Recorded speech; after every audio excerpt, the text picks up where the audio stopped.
I think we both found it, the whole process put us at ease, because it can be quite nerve-wracking when especially when people come around your house and they're asking very personal questions or probing questions that basically they want to get answers out of us for a reason. I understand that. But FosterCare UK did make us feel very at ease, which made it very natural, and made the conversation very natural and the questions a lot easier to answer, knowing that it was very honest. They were the only ones that were quite accommodating as well, after several sort of phone calls to different agencies. It was, they were the only ones that were quite willing to come around and actually have a chat with us, and that's all we wanted initially. We had an issue previously where people just weren't very receptive to coming around. They were like, I'm not sure you're going to be right for us, and Gemma was, I want to come and meet you. And it felt like a bit like a meat market. Yeah. And there are lots of different fostering agencies out there, and they're all advertising on the sides of buses and saying, please come and be a foster parent. And then when you actually call them, the process can be quite cold, and that wasn't the case with FosterCare UK. In essence, they were the ones who actually picked up the phone and called us back and came round for a cup of tea, which is all we wanted, really. Yeah, and it made us feel completely at ease with the incident previously. They was like, well, that's actually not going to be a problem.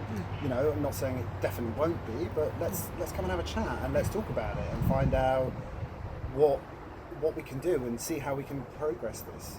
I think we didn't even know that FosterCare UK was a specialist therapeutic care charity. That wasn't in our decision making process. But then it obviously became very evident that was the approach they took in their recruitment process, as much as they do the care of their children, and that became evident over time, and obviously shows the quality of what FosterCare UK did. And we didn't actually realise, but I think that's probably our parenting style anyway. So. Yeah. For me, the lead up to panel was so nerve-wracking, because you think of it as it's going to be this, this mix of judges and everyone wearing these white wigs. You kind of get a vision in your head, but I was really nervous. Where did you get that from? I don't know. I think you just generally think that it's going to be some sort of... The word panel does give you connotations of, yes, a somebody panel judging you. And actually, it's a round table of people having a and it was really chilled, and everyone was super nice. Again, it was a general chit chat. They asked a few questions about us. We asked a couple of questions about what we thought we could expect. And they kind of just went through our Form F, which was going to happen anyway. It was really chilled, Yeah, the build-up was worse than the actual thing. Yeah. And then they liked us, so that was quite good. If they didn't like us, it would have been a really bad experience. Yeah, exactly. Yeah, I was a bit nervous when they sort of said, okay, go and get a coffee and we'll deliberate. I think it's a natural feeling for everybody. So, you're waiting on your life to be judged and whether you're going to be the perfect match, essentially. But and they within a few minutes they called us straight back in and was like, we've got no problem. This is more than a job interview for us, and I think if it was a job interview, we're waiting for a decision, I could have maybe treated it like that. But it's not. It's more of a lifestyle choice, and it's a bit of a calling in life for us. Being two men, biologically we can't have children, so this is a route for us to have a family, in essence, and to help young and it was people kind of as someone well. saying, we're either going to let you have children in your life or not, and that's quite a big thing, not just a job interview. So that's where all the nerves came from. But they were actually nice people, not big scary people at all. After panel, we went straight back to the office and we met with Katie from the referrals team, and she was great. She was like, I'm going to be sending you guys to staff. Like, what are you looking for? What do you think is going to work for you? What do you think you're going to be able to manage and handle? So we had a really in-depth conversation about that, which I thought was really good. We were fairly open with everything. The only issues we really had was living in an old house that's listed. We were unable to adapt it. So, unfortunately for us, anything that needed too much adapting wasn't going to work. But she sent us through loads of... we ticked every box apart from heavily disabled. Yeah, because we just can't do that. We just can't do it. We ticked everything else, and that was part of the process.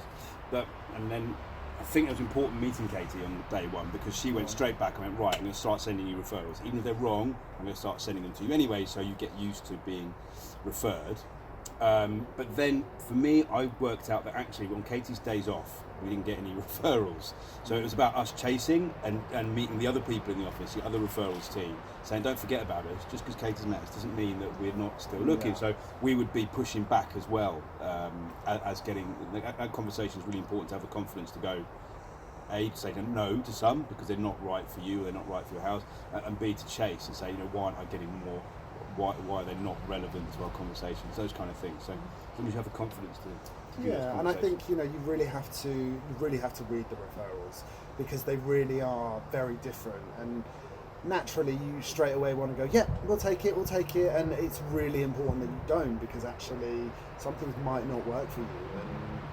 And Katie was really good. She then started to build a bit of it's like an algorithm for us, that she would go, right, I'm not going to send them that because I know it's pointless, they said no to that previously. So and it was good. I mean, we ended up getting a few referrals that we were super excited about. We were really ready for it, and then sort of court orders didn't happen, and it was a bit of I was kind of looking forward to that. So there is that side to it as well. We'd gear up. We were like, we'd gear up for two little girls. Were they twin girls? No, they weren't. But very young, 4 and 5, 5 and 6. Two little girls were like, right, that's it. So we'll get into girl mode, and we're just reading up about how to look after girls. Yeah. We're working out what we're going to do, how the house is, right, what shade of pink are we going to paint everything, and then you find out that actually they're not available anymore. So you kind of go, what's next? And you have to keep that roller coaster of emotions going until you eventually get your placement. Yeah, but then once you get a placement, it all just falls into place. You're getting assigned, you then get your mentor that will come along, you get social worker visits, you then start to build that whole life for that young person, and that's when you start to feel that you're making changes to this young person's life, and that's where it all continues on, really. The placement that we have accepted came to us on respite, and it was just so lovely. Yeah, there was a few little issues, but you could see that this was sort of somewhere that he settled into straight away, even on a week and a half placement, and we just thought it would be a travesty if we just let him go into a residential at this last period. So we just kind of said, well, let's give him a chance, and let's see what we can do and see if we can help him. Well, the advice came from another foster carer in FosterCare UK, who I contacted. They're obviously really interested in us, and they were saying, what's going on, how you doing? So we share our stories, and we're like, we've got this amazing child who's just with us for a couple of weeks before they go into residential. And she said, do you like him? If you like him, keep him. I was like, well, I don't think we're allowed to. She said, no, doesn't matter. Don't believe what you believe. And so she said, fight for him. If you want to keep him, fight for him. Don't let him go into a residential home. So that's what we did, and we said, you know what, can we keep him? And his social worker talked to our social worker, our social workers talked to whoever else they talked to, and eventually came back to us and said, are you sure? Because he can be hard work. We went, no, we're 100% sure. He's adorable. You cannot let him go into residential. We want to keep him. Let's start the process. Whatever that process is, we'll do it. And 3 months later, we think it was definitely the right decision for him, for us, for the social workers, for everyone seems to be happy, and he's very happy here. He's a classic 11-year-old boy. Yeah, nothing on tantrums, but he's not here with us. He's not the risks he was showing with previous carers, and that may just be the environment that he's in. And I think, to be honest, he faced quite a lot of rejection, and I think finally he found a bit of acceptance, and that's really what sort of resonated with him, because we sort of put all his stuff here, we unpacked it, he really felt settled, felt like it was home. You know, included him. That was a bit of a game in the evening. Was to right, if we unpack everything, they can't possibly send you to residential home because they won't want to repack it all. So let's just unpack everything and put it all over the house. And he loved it. He was like, yeah, that's a great idea. They can't possibly get rid of me now. And that was it. And you know, we had a lot of fun doing it. He said, if my social worker turns up, we'll just tell her to go away because I've unpacked everything. And I said, that's absolutely fine. So yeah, before any kind of official permissions, we decided as our own little dysfunctional family that we weren't going to change and we would stay here. So now he's on 6 months with us on his own to make sure that he settles properly, which is probably a really good idea.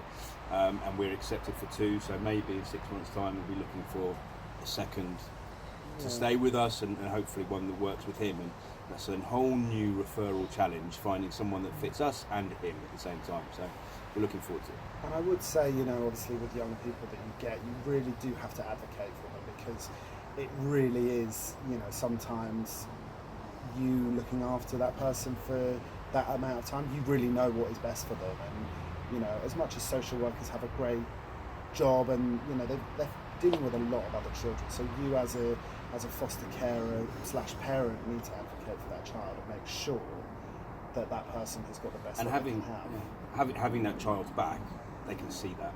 They know that you are supporting them, and we tell him, so don't worry mate, we've got your back on this one.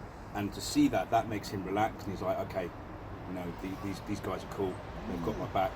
And if they can see that, they feel genuinely like they're in a home, a loving home that are looking after them. And when we started this process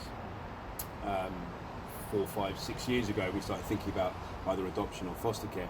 I spoke to a few children in care about what they thought during my Army Cadets time. And one piece of advice that resonated with me and still does now is the kids said to me, just make sure you don't do it for just the money, because we can always tell. And I was like, okay, cool, got it, noted. Make sure I don't let them, you know, don't do it just for the money.